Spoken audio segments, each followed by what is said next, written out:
성도 여러분 반갑습니다. 오늘도 우리 주님이 함께 하시는 가운데 복된 하루 지내신 줄로 믿습니다. 이번 한 주간 어떻게 지내셨습니까? 날씨가 많이 추웠다가 이제 춘분이 지나면서 좀 풀리는 것 같습니다. 하나님의 은혜 가운데 우리의 삶도 아름답게 열매를 맺는 길로 더 가까이 다가갈 수 있는 그러한 계절들이 되었으면 참 좋겠습니다. 오늘 우리가 함께 은혜를 나눌 본문 말씀 마가복음 1장 14절과 15절에 있는 말씀입니다. 마가복음 1장 14절 15절 봉독합니다.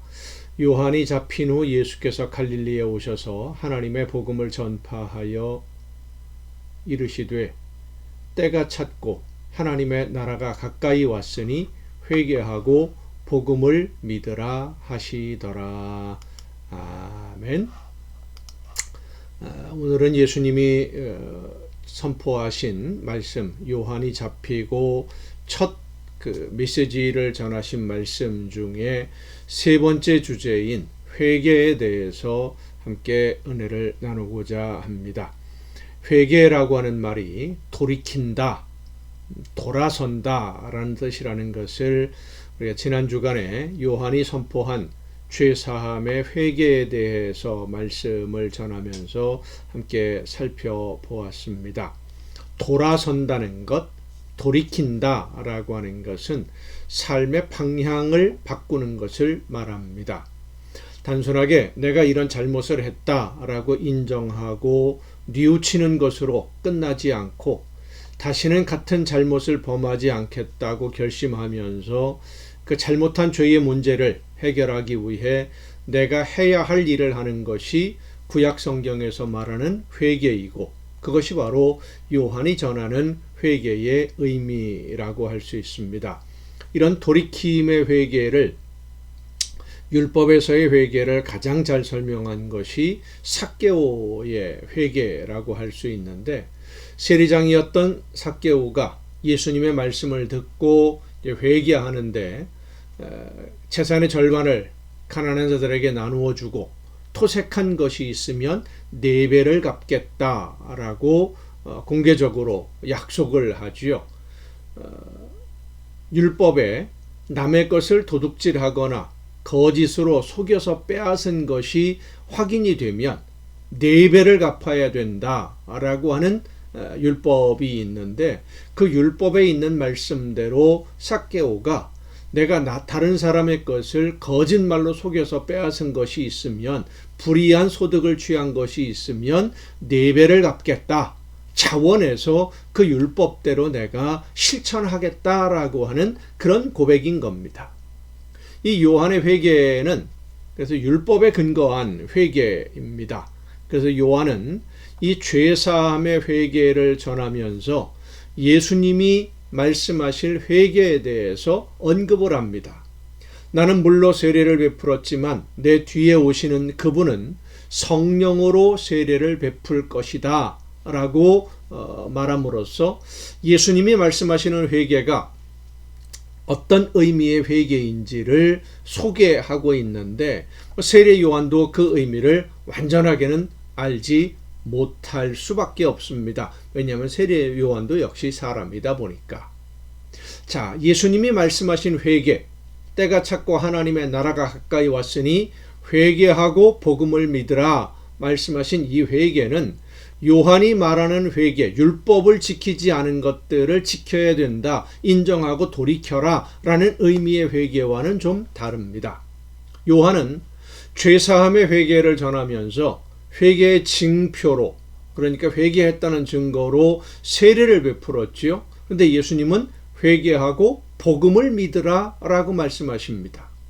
요한은 율법을 어긴 사람들에게 회개하라고 전하면서 회개하는 사람들에게 이 사람이 회개했다 라고 하는 그 징표로 세례를 베풀었기 때문에 요한에게 세례를 받았다라고 하는 것은 내가 회개했다라는 증거가 되는 것으로 사람들이 받아들였습니다.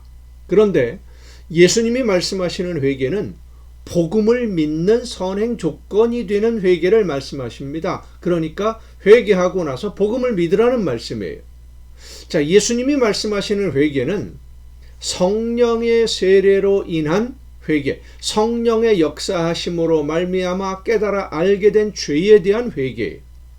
성령의 세례로 인한 회개는 본질이 변하는 근본적인 가치관이, 생각이, 마음이, 모든 것이 완전히 행동만 바뀌는 것이 아니라 본질이, 마음, 속이 완전히 변화되는 돌이킴을 말합니다. 자, 예를 들자면 이런 설명을 할 수 있을 것 같습니다. 공부를 해야 될 학생이 해야 할 공부를 하지 않고 친구들과 노는 일에 정신이 팔려서 성적이 뚝 떨어져 버렸어요. 뚝 떨어진 성적표를 부모님에게 보여드리려니 영 불안하지요. 그래서 먼저 부모님에게 이야기를 합니다.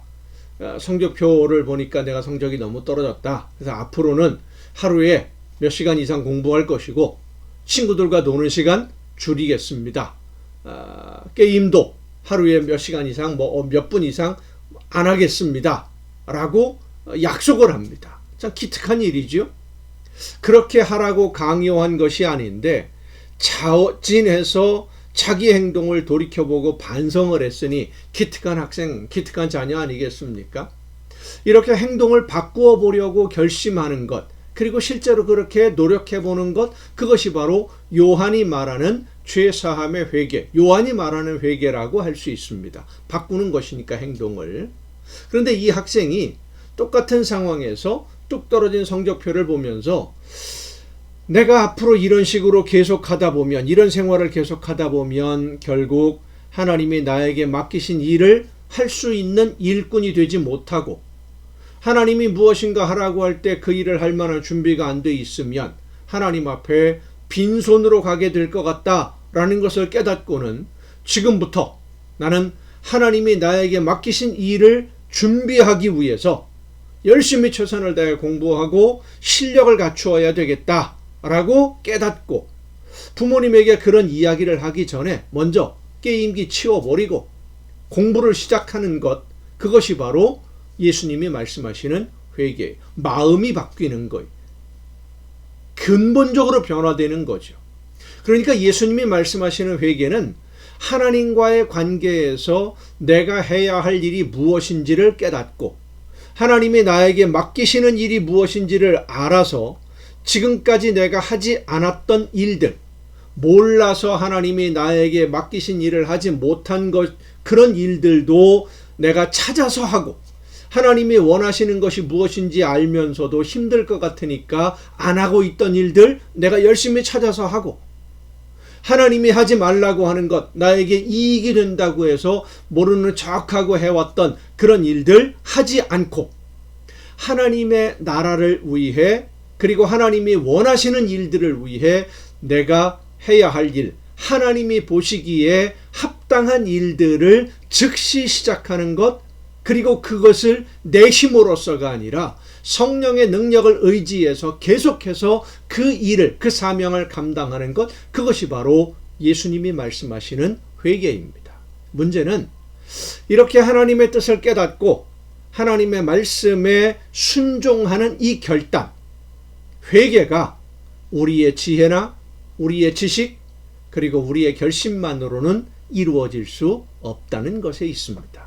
그래서 예수님이 복음을 믿으라 라고 하시는 겁니다. 자, 그러면 예수님이 말씀하시는 복음, 회개하고 복음을 믿으라, 그렇게 돌이키는 것이 어려운 일인데, 우리가 할 수 없는 일인데 복음을 믿으라, 그럼 복음을 믿으면 그것이 가능해진다는 거냐? 내일 이 시간에 예수님이 말씀하신 복음에 대해서 함께 살펴보고자 합니다. 내일 이 시간에 뵙겠습니다. 기도하시겠습니다. 오늘도 저희들의 걸음을 인도해 주시는 아버지 하나님, 하나님이 원하시는 뜻이 무엇인지를 깨닫고 하나님이 기뻐하시는 뜻을 따라서 순종의 걸음을 걸을 수 있도록 오늘도 저희들을 이끌어 주심을 감사드립니다. 하나님의 말씀 앞에 바로 서서 하나님이 원하시는 대로 맡겨주신 사명 즐겁게 감사함으로 감당하는 우리 모두가 되게 하여 주시옵소서. 이 모든 말씀을 예수님의 이름으로 기도하옵나이다. 아멘. 내일은 거룩한 주일입니다. 하나님께 기쁨으로 감사함으로 예배하고 저녁 이 시간에 가정 예배를 통해서 여러분 모두 함께 다 같이 다시 만날 수 있기를 바랍니다. 내일 뵙겠습니다.